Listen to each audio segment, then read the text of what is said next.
After I cheated, my husband never touched me again. For 18 years, we were strangers sharing a house.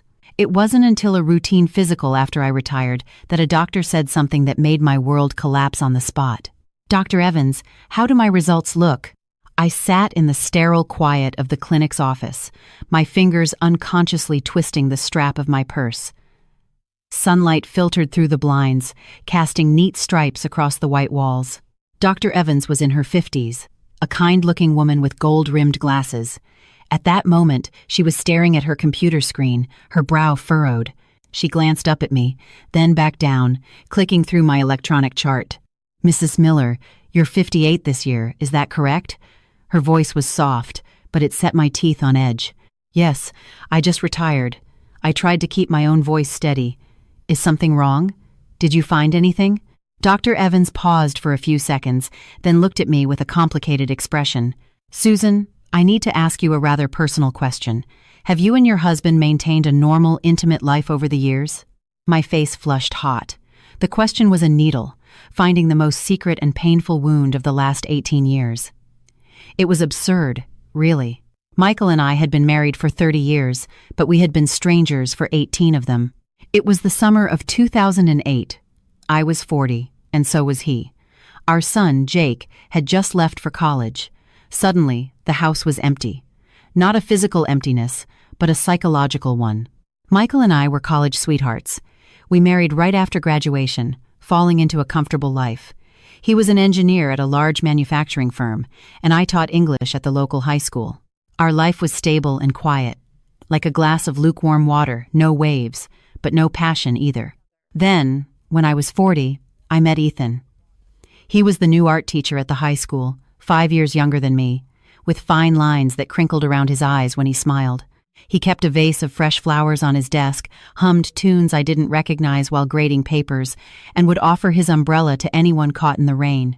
He reminded me of the girl I used to be 20 years earlier, the one who would cry over a poem and daydream under the moonlight. "Susan, what do you think of this one?"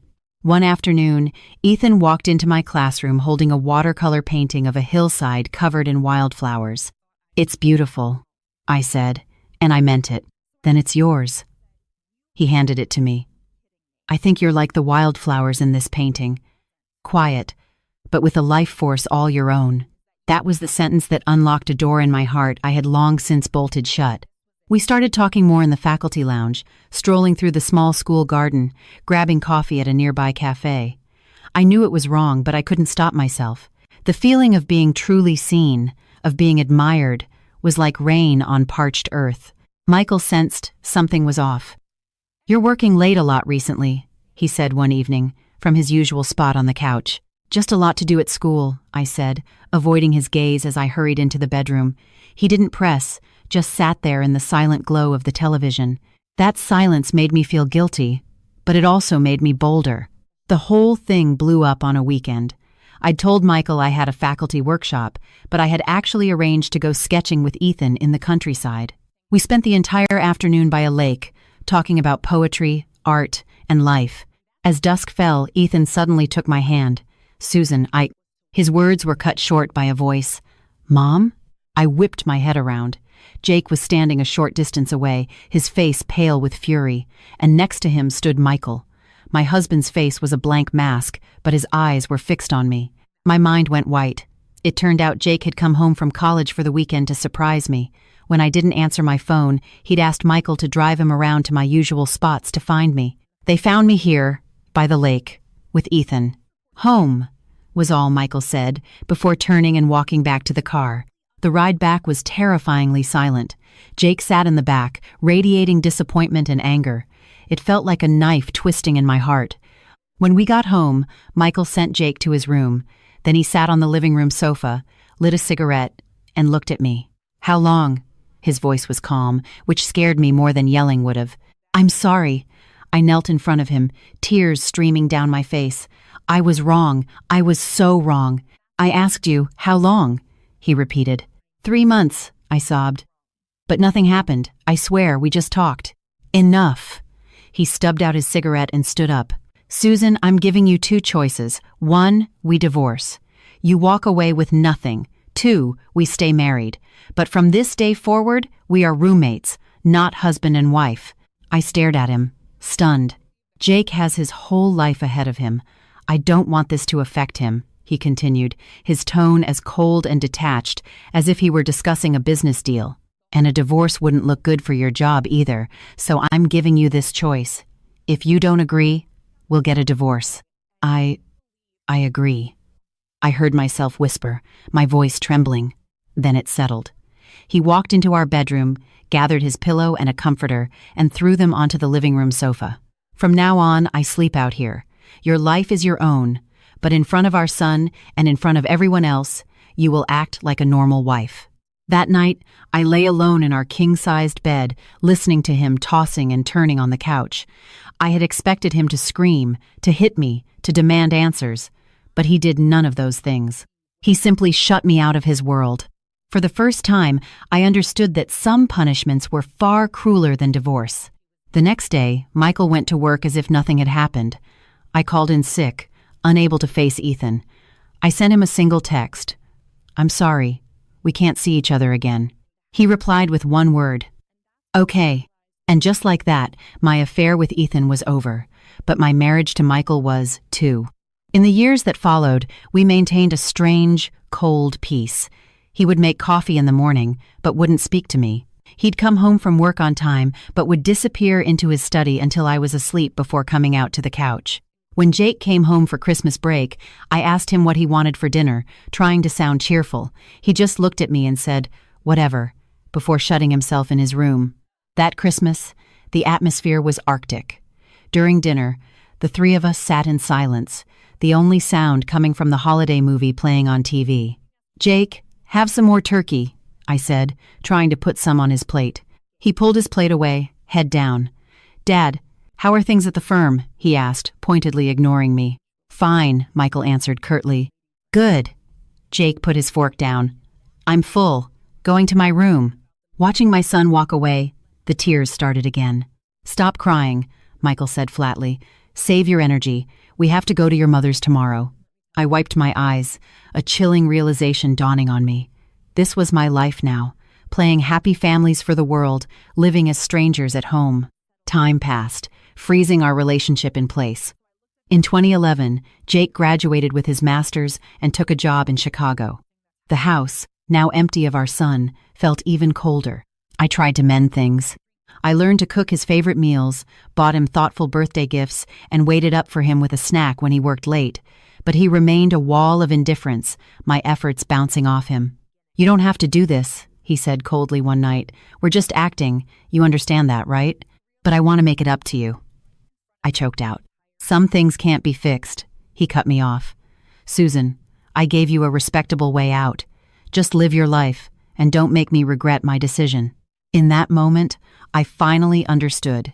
He didn't not hate me. He had just buried the hate so deep it had turned to ice. In 2013, Jake married a lovely, kind girl named Sarah. At the wedding, Michael and I stood side by side, smiling and giving toasts. "Your parents have such a wonderful marriage," a guest commented. Michael put his arm around my shoulder, his smile perfectly natural. I could feel his hand, as stiff and cold as a rock against my back. Later, back in the hotel room, he dropped his arm the second the door closed. "That was exhausting, wasn't it?" he said with a sneer. "Yes, it was," I replied, sinking onto the edge of the bed, feeling the absurdity of it all. "Michael, how much longer do we have to keep this up?" "Until we can't anymore," he said, taking off his suit jacket and lying down on the sofa. "I'm used to it." Those two words, "used to it," were like a dagger in my heart. In 2015, our grandson, Noah, was born. Michael gave him his name. With a grandchild, we found a few new topics of conversation. We'd discuss Noah's milestones, pick out toys for him, and laugh together during video calls. "Noah," say Grandma, I'd coo at the phone screen. "That kid looks just like Jake did," Michael remarked from beside me one day. It was the first unsolicited personal comment he'd made to me in years. "Really?" I asked, testing the waters. "Was Jake this smiley as a baby?" "Yeah," he nodded, then said no more. Still, that brief exchange gave me a sliver of hope. Maybe time really could heal. Maybe we had a chance. I was wrong. During Thanksgiving that year, Jake's family came to visit. For once, the mood was warm. "Mom, Dad, are you two doing okay?" "Health-wise?" Sarah asked with genuine concern. "We're great," I smiled. "That's good," Sarah said, looking between us. "Honestly, I've always admired you two. Married so long and still so in love." Before I could respond, Jake slammed his fork down.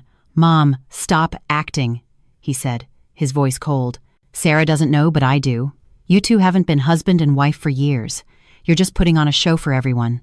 The air went still. "Jake," Michael said in a low, warning tone. "Dad, you stop too." Jake stood up. "I'm 28 years old, not a child.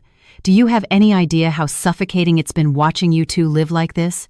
Do you think I couldn't see it?" Sarah was horrified, tugging at his sleeve. "What are you talking about?" "Sarah, I'm sorry," Jake said, turning to his wife. "I've been hiding this from you. My parents' marriage is a sham. They've stayed together for appearances." "Jake." I stood up, tears welling. "Mom, don't cry." His voice softened. "I know you regret it. I know you've been trying to make up for it all these years. But what about Dad? Has he been happy? Have you ever thought about that?" I was speechless. "What's the point of going on like this?" Jake asked, looking from me to Michael. "It would be better to just get a divorce and start over. Dad's only 47, you're only 47. You both still have a lot of life to live." "That's enough," Michael said, rising from his chair. "Eat your dinner." That Thanksgiving meal ended in silence. Jake's words planted a seed in my mind. He was right. What were we doing besides torturing each other? But I was too afraid to ask for a divorce. I was terrified of losing what little I had left of my family, of Michael, even if all he gave me was coldness. In 2017, I turned 50. The school threw a small party for me.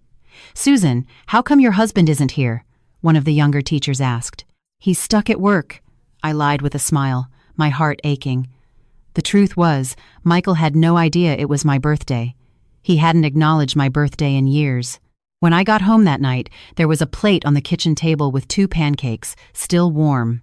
"Eat," Michael said, emerging from the kitchen, "for your birthday." I stared at the plate. My favorite buttermilk with blueberries.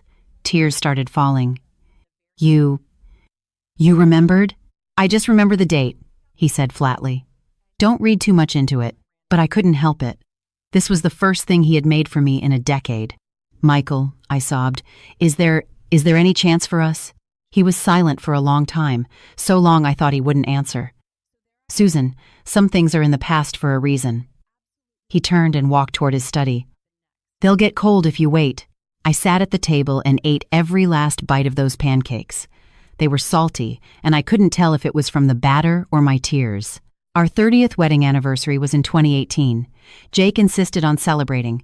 30 years is the pearl anniversary, Mom. It's a big deal. He booked a nice restaurant. At dinner, Sarah held Noah while Jake raised a glass. "To Mom and Dad, thank you for everything you've done these past 30 years. May you always be this happy together." Michael and I clinked glasses and drank. "Jake, the truth is, your mother and I," Michael started to say. "Dad, I know," Jake interrupted, "but no matter what's happened between you two, in my heart, you are the most important people in my life." Michael didn't say another word, just quietly drank his wine. That night, back home, we lay in our separate spaces, me in the bedroom, him on the couch, the door between us, a physical manifestation of the wall between our worlds. "Michael," I called out into the darkness. "Yeah?" His voice came from the living room. 30 years, I said, my voice thin. Have you hated me for 30 years? The silence stretched on. "I don't hate you," he finally said. "I'm just tired. The word was more heartbreaking than hate. "I'm sorry," I whispered, tears rolling down my temples. "Don't say sorry." His voice was loud now. "It's all in the past." But was it really? The pandemic hit in 2020. Michael and I were both retired, stuck at home together. We saw more of each other in those months than we had in the previous decade. We cooked together, watched the news, followed the case numbers. For a moment, it almost felt like we were a real couple again. "Wear your mask," he'd say before he went to the grocery store. I'd watch him leave from the doorway, that small, everyday concern making my heart ache with a fragile hope. Maybe we could start again. I was wrong. One night, I made a special dinner and opened a bottle of wine. What's the occasion? Michael asked, sitting down. No reason, just felt like having a nice meal with you, I said, pouring him a glass. He glanced at me, then took a sip. Michael, I took a deep breath. Can we try again? For real this time? He put his glass down and looked at me. A bitter smile touched his lips. Try again? Susan, do you think this is a game? That you can just hit reset? I know I was wrong. You were wrong? He cut me off. Do you have any idea what these last 18 years have been like for me? Lying on that couch every night, hearing you breathe in the next room, and wondering why I was torturing myself like this? Then why didn't you divorce me? I cried. Because I didn't want to hurt Jake, because I didn't want to be the subject of town gossip, because I didn't want you to be humiliated at your job.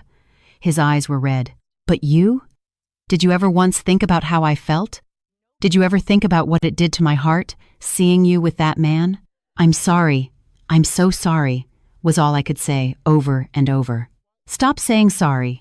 He stood up. Let's just keep things the way they are. It's fine. That night, I threw out the entire meal, along with my last shred of hope. By 2024, Noah was 9. Jake and his family visited several times a year, the boy's energy breathing life into our quiet house. Grandma, what were you and Grandpa like when you were young? Noah asked one day, climbing onto my lap. When we were young? I stroked his hair. Oh, Grandpa was very handsome, and Grandma was very pretty. How did you meet? In college, I smiled. Grandpa chased after Grandma for a very long time. Does Grandpa still like Grandma now? The question caught me off guard. Of course he does, I said, with a strained smile. But I don't think Grandpa likes Grandma very much, Noah said, tilting his head. He never holds your hand, and you don't sleep together. Noah, Sarah said, walking over. Don't say things like that. I'm not lying, my teacher said. People who love each other hold hands and hug. All right, time to do your homework, Jake said, pulling his son away. I sat on the couch, my heart a hollow space. Even a 9-year-old could see our marriage wasn't normal. In 2025, I turned 58. My old school district organized a health screening for retired teachers. I went for a full workup, blood tests, x-rays, and ultrasound. You're in great shape, Mrs. Miller, the nurse smiled. A little anemic, maybe. Eat some more spinach. I took my results to the gynecologist, Dr. Evans. She looked at my chart, her brow furrowed. Susan, I need to ask you a rather personal question, she said, looking up. Have you and your husband maintained a normal, intimate life over the years? The question made my face burn. Does that have to do with my checkup? It does, Dr. Evans pointed to the screen. Based on your results, I'm seeing some abnormal indicators. If you're comfortable, could you tell me more? I hesitated, then told her the truth. My husband and we haven't been intimate in 18 years. Dr. Evans looked surprised, then sighed. 18 years. She took off her glasses. Susan, do you have any idea the physical impact that can have? I don't. A long-term lack of intimacy can lead to hormonal imbalances, a weakened immune system, and even increase the risk for certain diseases, Dr. Evans explained gently. And from a psychological standpoint, it takes a significant toll on your mental health. I looked down at my hands, ashamed. Susan, may I ask why? Her tone was kind. Is it an issue with your husband or... It's my fault, I interrupted. I wronged him. Dr. Evans looked at me with pity. I see. She typed a few notes. Susan, I need to do a more detailed examination. Do you have time today? Yes. Then come with me. I followed her into an exam room and lay down on the cold table. She moved an instrument over my abdomen, her eyes fixed on a monitor. Suddenly, she stopped. Susan, her voice trembled slightly. Have you ever had any gynecological surgery in the past? No, never, I said, my heart starting to pound. Why? Dr. Evans didn't answer, just continued the exam. After what felt like an eternity, she put the instrument down. You can get dressed. Let's talk back in my office. Once I was seated, she handed me a cup of water. Susan, I have to tell you something, she said, taking a deep breath. The exam shows evidence that you've had surgery on your uterus. That's impossible, I exclaimed. I've never had surgery. But the results are very clear. Dr. Evans pulled up the images. You see this here? This is distinct scar tissue. And, she paused, her expression growing even more serious. And what? My throat was tight. And based on the location and formation of the scarring, this surgery was likely performed many, many years ago. She looked at me intently. Susan, are you absolutely sure you have no memory of this? My mind was a chaotic blur. Surgery? What surgery? When? Could it be a mistake? I grasped at the last straw of hope. No. Dr. Evans shook her head. The imaging is too clear. It's not a mistake. Susan, I suggest you go home and think very carefully, or perhaps ask a family member. I walked out of the hospital in a daze, the doctor's words echoing in my head. Surgery. Scar tissue. Many years ago, suddenly, a thought pierced through the fog. Back in 2008, after Ethan, I had a period of severe anxiety. I couldn't sleep, and I was taking sleeping pills. I remembered waking up one morning with a dull ache in my lower abdomen. I'd dismissed it as cramps. Could it be? The more I thought, the more uneasy I felt. I hailed a cab and rushed home. Michael was in the living room, reading the paper. You're back, he said without looking up. Michael, I stood in front of him. I need to ask you something, and you have to tell me the truth. He finally looked up, his brow creasing at my expression. What is it? In 2008, did I have surgery? The color drained from his face. He shot to his feet, the newspaper falling to the floor. My heart sank like a stone. So it was true. I'd had an operation, and I didn't even know it. What kind of surgery was it? My voice was shaking. Why don't I remember any of it? Michael turned his back to me, his shoulders trembling as if he were suppressing a great force. Do you really want to know? His voice was low. Tell me! I nearly screamed. He was silent for a long moment. Just as I was about to ask again, he spun around, his eyes red-rimmed and raw. That year, after I found out about your affair, one night, you took too many sleeping pills. His voice shook. I rushed you to the hospital to have your stomach pumped. While they were examining you, the doctor discovered you were pregnant. My brain buzzed, and the room tilted. Pregnant? I was pregnant? Whose baby was it? I could barely form the question. Michael gave a broken, bitter laugh. The doctor said you were 3 months along. His own tears finally fell. Susan, you do the math. We hadn't touched each other in half a year by then. My legs gave out, and I collapsed onto the sofa. 3 months. Hadn't been intimate in 6 months. The baby was Ethan's. I was really pregnant? I still couldn't believe it. And the baby? What happened to the baby? Michael closed his eyes, tears tracking down his cheeks. I had the doctor perform an abortion. His voice sounded like it was being dragged up from hell. While you were unconscious, I signed the consent form. I had them take the child. My mind was a white void. I had carried Ethan's child, and Michael had ended the pregnancy while I was passed out. How could you? I whispered. How could I? Michael suddenly roared. You have the nerve to ask me how I could? Susan, you were carrying another man's child. What was I supposed to do? Let you give birth to it? Let the whole world know my wife cheated on me and was having another man's baby? His words were knives, stabbing me. But that was a life. A life. Michael sneered. When you were cheating, did you ever think about the life of our family? When you were with him, did you ever think that Jake needed a whole and happy home? I had no response. He was right. It was all my fault. Then why didn't you tell me? I sobbed. Why did you hide it from me? Tell you? Michael wiped his tears away. Tell you what? To make you feel guilty? To make you suffer? Or to make you hate me even more? I wouldn't hate you. You would, he cut me off. You'd hate me for taking away your right to be a mother. You'd hate me for making that choice while you were unconscious. So I chose not to tell you. I thought you would never find out. I thought this secret would be buried with time. But I know now, I screamed, crumbling. I know. Do you understand? I know. Michael looked at me, his expression a heartbreaking mix of pain and exhaustion. Yes, you know. His voice dropped to a whisper. So what now? What do you want to do? Do you want to hate me, or do you want to forgive me? He stepped closer, his voice rising with every word. Or maybe you want to go find that man and tell him you once had his child. No, Susan, some things are in the past for a reason. Michael turned away. Just pretend you don't know. We can keep on living like this. I can't, I yelled. I can't pretend I don't know. Then what do you want? He whipped around. A divorce? Fine. Let's go right now and file the papers. I froze. A divorce? Was this really it? Just then, Michael's phone rang. He answered it, and his face instantly changed. What? Jake's been in an accident? My heart seized. Okay, we're on our way. He hung up and looked at me, his face ashen. Jake was in a car accident. He's in surgery at the hospital. My mind went blank. Nothing else mattered. I scrambled after Michael as he bolted out the door. On the way to the hospital, Michael gripped the steering wheel, his knuckles white. He'll be okay, I said, my voice trembling. Jake will be okay. Michael didn't answer, just pressed harder on the gas. At the hospital, Sarah was standing outside the emergency room, holding Noah, her eyes red and swollen from crying. Mom, Dad, she sobbed when she saw us. Jake.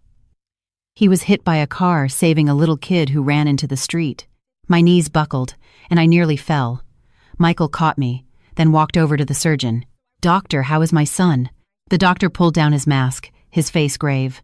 The patient is seriously injured. We're doing everything we can. He paused. But there's something I have to tell you.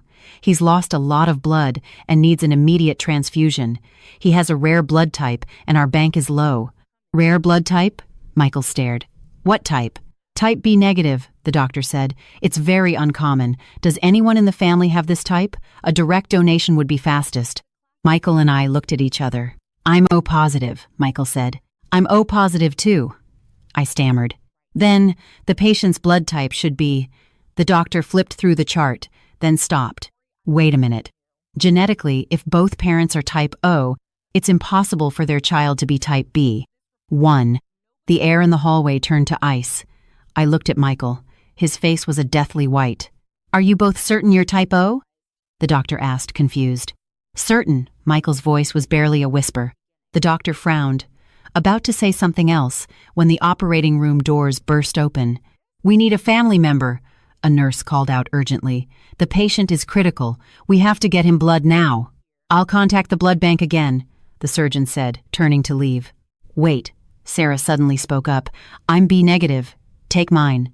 The doctor paused, then nodded. Okay, we'll prep you immediately. Come with me. Sarah followed the doctor, leaving Noah with me.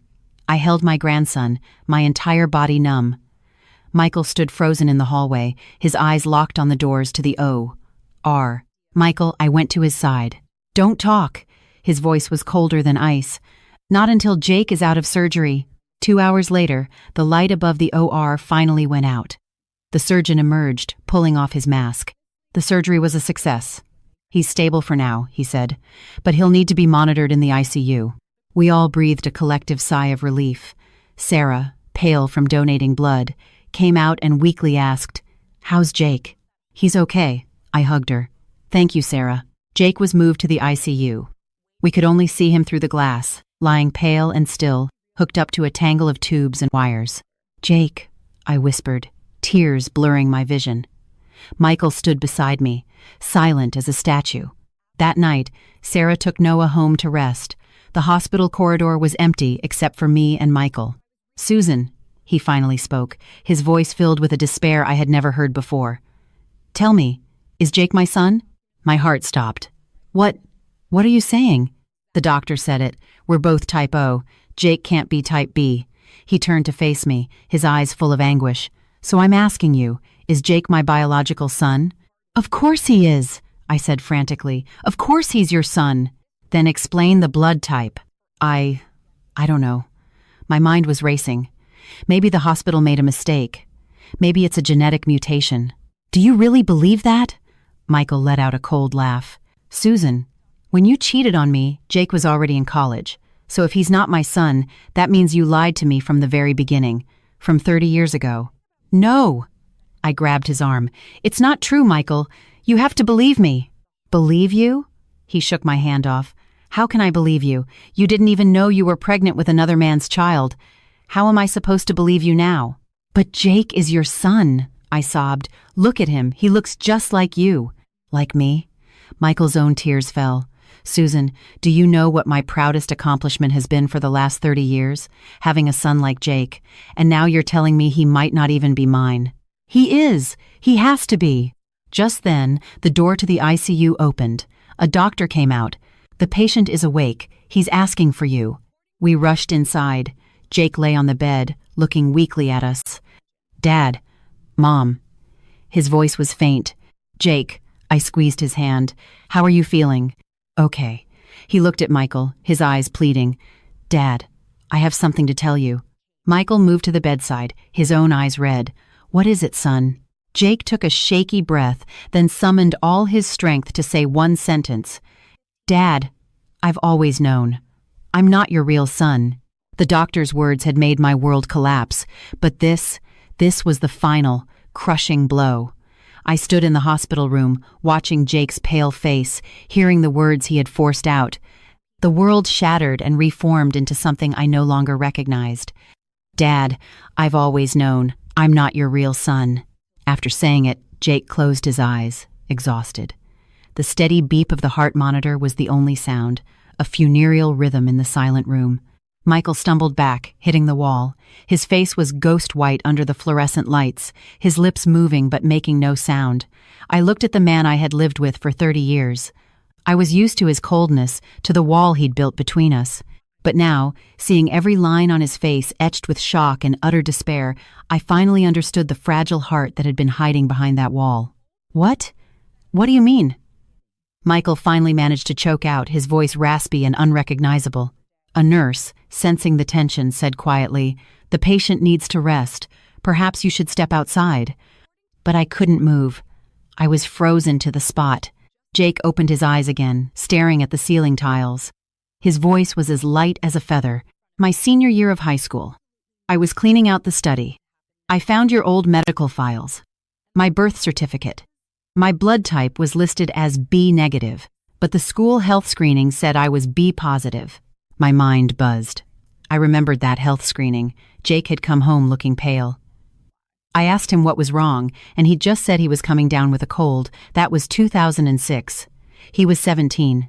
"I secretly had a paternity test done," Jake whispered, a single tear tracing a path down his temple. The results, the probability of paternity was less than 0.1%. Dad, I'm not your son." Michael's legs gave out, and he crumpled into a nearby chair. He buried his face in his hands, his shoulders shaking violently. It was the first time in 18 years I had seen him truly break down, not with silent tears, but with repressed, gut-wrenching sobs. That sound was more painful to me than any accusation. "Who?" He lifted his head, his eyes bloodshot, pinning me with a stare. "Who was it?" I opened my mouth, but no sound came out. "Who? I don't know," I stammered. "I really don't know. Before Michael, I had a boyfriend in college, but we had broken up 6 months before the wedding. After we were married, I was always faithful, until Ethan, but that was 20 years into the marriage. There was no way Jake could be Ethan's son, which left only one possibility. "Michael," I began, each word a shard of glass in my throat. "Before the wedding, I remember now, my bachelorette party, I drank too much. The memories are a blur. A face I had almost completely forgotten surfaced. Mark Peterson, Michael's best friend, our best man. The week before our wedding, he moved to Europe for a job. We never heard from him again. We'd barely even spoken." Michael shot to his feet, his eyes shifting from despair to a terrifying clarity, then to pure rage. "Mark." He spat the name out like poison. It was him, wasn't it? I couldn't deny it. The timeline fit, the blood type fit. Mark was B negative. I'd overheard it at a party once, long ago. "You two," Michael's voice trembled. "Before my wedding, in my own home." "I was drunk," I cried, collapsing. The night before the wedding rehearsal, I was so nervous. I drank too much. He brought me home. I don't remember it. I swear I thought it was just a bad dream. "So you married me carrying another man's child?" Michael laughed, a raw, horrifying sound. 28 years, Susan. You lied to me for 28 years. I raised my best friend's son. I made him my pride and joy, gave him everything. You've made me the biggest joke in the world. I didn't know." I fell to my knees, grabbing his pants. "Michael, I swear I didn't know. My period was always irregular. I just thought it was late. If I had known, I never would have." "Never would have what?" He looked down at me, his eyes as cold as a frozen lake. Never would have married me? Or never would have had him? I was silenced. What would I have done if I'd known back then? I had no idea. In those days, being an unwed mother was a profound shame. And Michael, he was so good to me, so sincere. Get out. Michael turned his back on me. I don't want to see you. Michael, get out! He roared, his voice cracking with a rage that had been suppressed for a lifetime. I staggered to my feet and stumbled out of the ICU. The corridor was empty, bathed in the harsh, sterile light of the hospital. I leaned against the wall and slid to the floor, burying my face in my knees. For 30 years, I believed my affair 18 years ago was the greatest sin of my life, a debt I would spend my remaining years repaying. But now I knew that was just an aftershock, a cruel, ironic echo. The original sin had been committed before the story even began, before the wedding march played, and I, the sinner, had lived in blissful ignorance, stealing 28 years of Michael's life. I don't know how long I sat there before someone sat down next to me. It was Sarah. She gently put an arm around my shoulders. "Mom, Jake told me everything." Her voice was soft. "He said that no matter what the blood test says, you will always be his only mother, and Dad will always be his only father." I looked up at her young, sad face. "Sarah, don't you hate me?" Sarah shook her head. "Hate won't change anything. Jake needs you both. Noah needs his grandparents. Mom, some things can't be undone, but we can still choose how we face the future." Her words were a lifeline, but I couldn't grasp them. Did I deserve it? Did I still have the right to be Jake's mother? To be Noah's grandmother? 2 days later, Jake was moved to a regular room. Michael stayed by his side constantly. He spoke to no one unless absolutely necessary, especially not me. He looked at me as if I were a stranger, no, worse than a stranger, as if I were the person who had betrayed his entire world. I brought meals and clean clothes to the hospital every day, but I only lingered outside the room, sometimes peering through the small glass window. I would see Michael sitting by the bed, holding Jake's hand, the two of them talking in low voices. I couldn't hear what they were saying, but I could see the tears on Jake's face and Michael's red-rimmed eyes as he tried to remain composed. It was a beautiful, heartbreaking scene, a father and a son whose bond was deeper than blood. And I was the one who had nearly destroyed it all. A week later, Jake was discharged. We didn't go back to our house. We went to Jake and Sarah's place in Chicago. They gave the master bedroom to Jake to recover, while Michael and I were put in the guest room. We were under the same roof, but 1,000 miles apart. That night, I heard a noise on the balcony. I pushed open the sliding door to see Michael standing there, a cigarette glowing in his hand, looking out at the city lights. He had quit smoking over a decade ago. "Michael," I said softly. He didn't turn around, just took a long drag from the cigarette and slowly exhaled. "Susan, I've been thinking." His voice was unnervingly calm. "I wanted to hate you. I wanted to kill you. I wanted to burn everything down and end it all." My heart clenched into a tight knot. "But Jake said to me." He turned, the ember of the cigarette illuminating his face in the dark.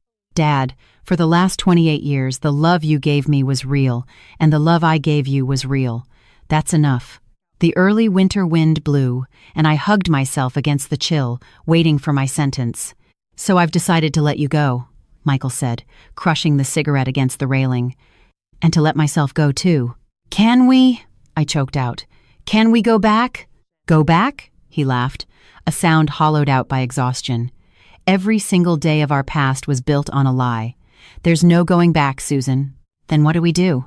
Michael was silent for a long time. In the distance, a train horn blew, a long and lonely sound. "Jake needs time to heal. Noah is still young. He needs a complete family," he said slowly. "So we'll keep acting, just like we have for the past 18 years. In public, we are a loving couple. We are Jake's parents. We are Noah's grandparents." "And at home?" I asked, my voice trembling. He looked at me, his eyes empty. "At home, we are roommates. Just roommates. This time, for real." He turned and went back inside, leaving me alone on the cold balcony. That night, I couldn't sleep. I remembered him saying those same words 18 years ago. I now realized that wasn't the worst possible outcome. The worst outcome was this, where even hate was a luxury, replaced by the tired, mechanical motions of a partnership. But this time, I had no right to complain. I had no right to even feel sad. I deserved this. The days passed. Jake recovered slowly and started working from home. Noah would run home from school, first into his grandpa's arms, then to mine.